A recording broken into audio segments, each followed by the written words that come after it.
حضور محدث کبیر نے بتایا مجھے تقریر میں، صرف مجھے نہیں عوام کو بھی بتایا۔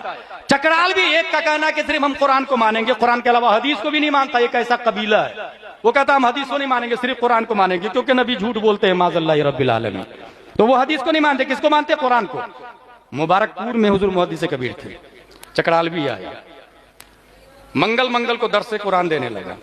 حضور محدث کبیر تک خبر پہنچی ایک اہل قرآن آیا ہے اور وہ لوگوں کو گمراہ کر رہا ہے۔ حضور محدث کبیر نے کہا جاؤ اس سے پوچھنا کتا کھانا حلال ہے یا حرام، اگر بولے حلال تو بولنا کھا کے بتا، اگر بولے حرام تو بولنا قرآن سے بتا۔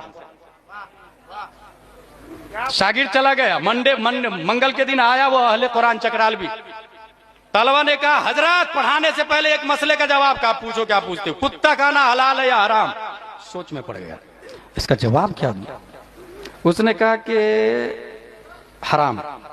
کا دلیل اب وہ حدیث سے تو دے نہیں سکتا کیونکہ اہل قرآن میں ڈھونڈنے لگا، ڈھونڈتے کہا وہ اگلے منگل کو بتاؤ۔ اگلے منگل کو پھر آیا، پھر درس شروع کر دیا۔ طلبہ نے کہا حضرت پہلے وہ سوال کا جواب دیجئے نا، اب ملے تب نا، کتا کی بحث قرآن میں ملے اس سے تب نا۔ اس نے کہا دیکھیں بھائی مجھ کو دلیل نہیں ملی ہے اور قرآن کے بغیر میں بات نہیں کرتا، اس لیے کتا کھانا حلال ہے۔ طلبہ نے کہا کتنا بڑا نالائق ہے یار، سب کو کتا کھلا دے گا، ابھی تک کبھی نہیں کھایا ہم لوگ، چل اٹھ یہاں سے، چل بھاگ۔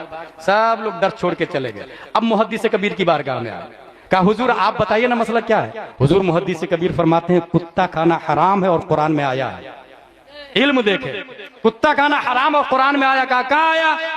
حدیث شریف میں آیا ثمن الکلب خبیث، کتے کی قیمت خبیث ہے، اور قرآن شریف میں آیا وَيُحَرِّمُ عَلَيْكُمُ الْخَبَائِثَ، خبیث چیزیں اللہ نے تم پر حرام قرار دی ہے۔